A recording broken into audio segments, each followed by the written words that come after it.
Once upon a time, in a country village, there lived a lovely young maiden. This maiden was gentle and kind hearted. She had lived a happy and comfortable life with her loving mother and father in their own grand estate until the untimely death of her mother. Her father soon looked for a new woman to marry so that his daughter would once again have a mother. The maiden's father met a widow who was raising two daughters of her own. Her daughters were similar in age to his daughter. The widow and her daughters seemed kind, so the two soon married. Then the woman and her daughters moved in. Sadly, the new mother and her daughters were actually not kind. They pretended to be nice whenever the father was around. But when his daughter was left alone with her new family members, they treated her poorly. They made her do all the chores and wait on them like a servant. "Do the mending," yelled her stepmother. "Sweep the steps," yelled her stepsister. "Where is our food?" yelled her other stepsister. The demands and requests went on all day long every day. The daughter could barely keep up.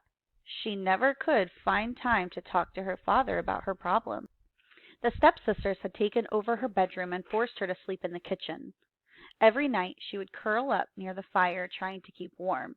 This caused the girl to often have smudges of soot on her face and clothing, so the stepsisters and their mother then began to call her Cinderella, since she always wore evidence of cinders from the fire.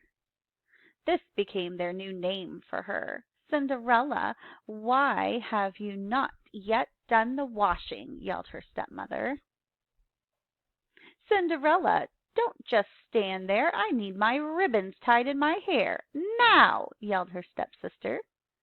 "Cinderella, why have you not brought me my tea? I asked you 10 minutes ago," yelled her other stepsister. Cinderella rarely saw her father now. He did not realize that things were so terrible for her because his new wife and daughters always behaved sweetly toward Cinderella whenever he was around.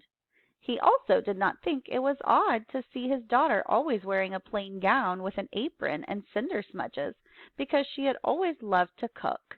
His first wife had been a wonderful cook. She had spent time in the kitchen every day with their daughter. He thought his daughter was spending time in the kitchen as a way to remember her mother. Then one evening there was a visitor at the door. It was a messenger from the palace. He handed Cinderella an invitation to a royal ball. It was addressed to every eligible young maiden. She was an eligible young maiden. That meant she was invited to the ball too.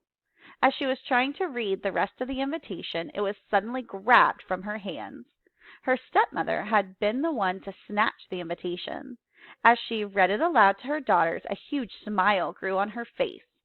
"Girls, this is your chance. The prince is throwing a ball, and every eligible maiden in the kingdom is invited. He will be looking for his future bride at the ball. We have lots of planning to do. You must not fail me," the stepmother explained. Cinderella smiled and said, "How lovely we can all go to the ball."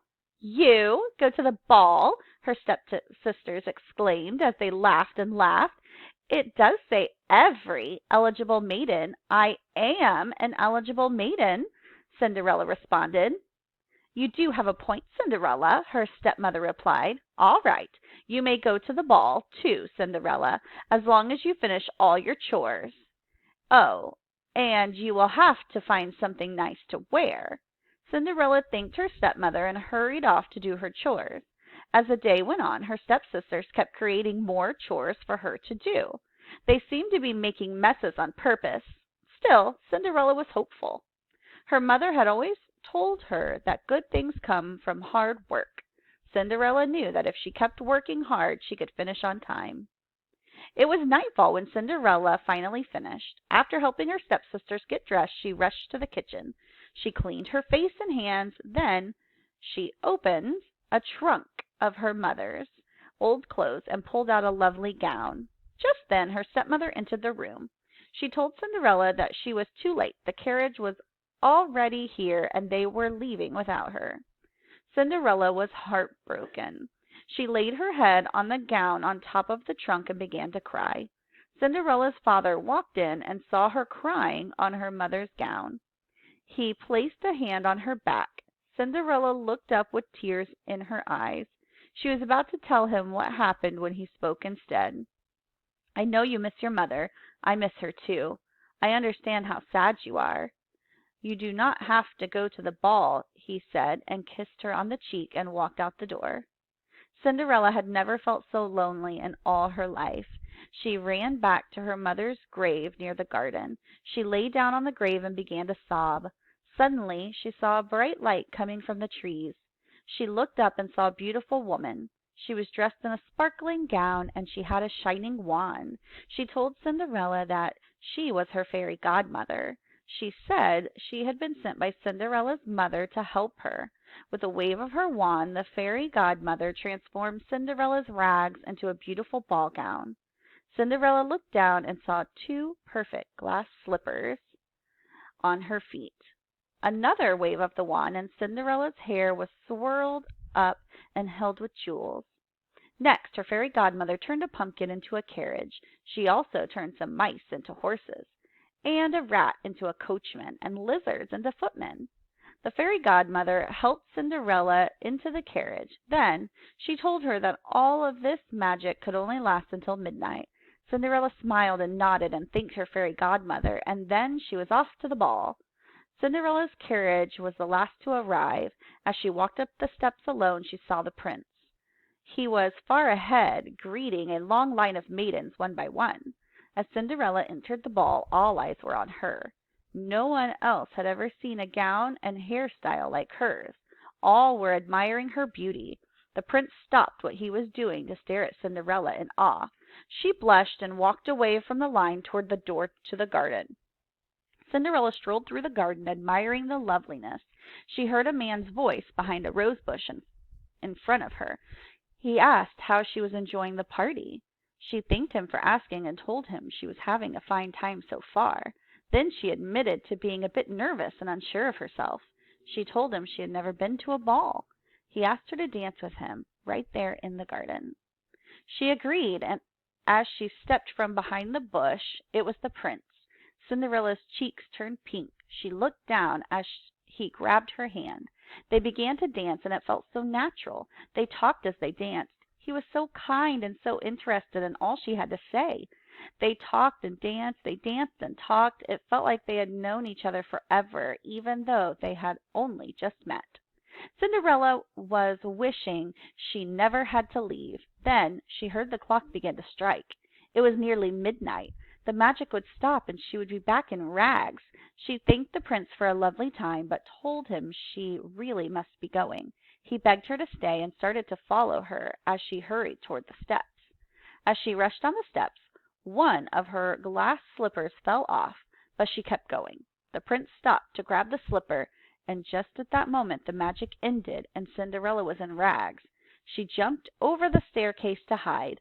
On the ground she saw that the other glass slipper had not disappeared. She put it in her apron pocket and quickly went on her way. Once home, she rushed into the kitchen and hid the slipper in her mother's old trunk of clothes. The next morning there was a guest at the door. He said he was there to try a glass slipper on every maiden who had attended last night's ball, and that the prince would marry the maiden who is the owner of the slipper. Cinderella could not believe what she was hearing. Good things were finally happening to her. While her stepsisters fought over who would be first to try on the slipper, Cinderella went to the kitchen. She got the other glass slipper from the trunk. She entered the room and showed it to the guest. Her stepsisters and stepmother were in shock. They could not believe that Cinderella had been the mysterious, beautiful maiden from the ball.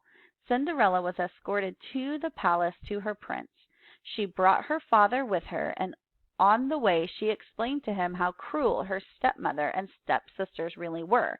Her father decided to leave them forever and come live in the palace with his daughter.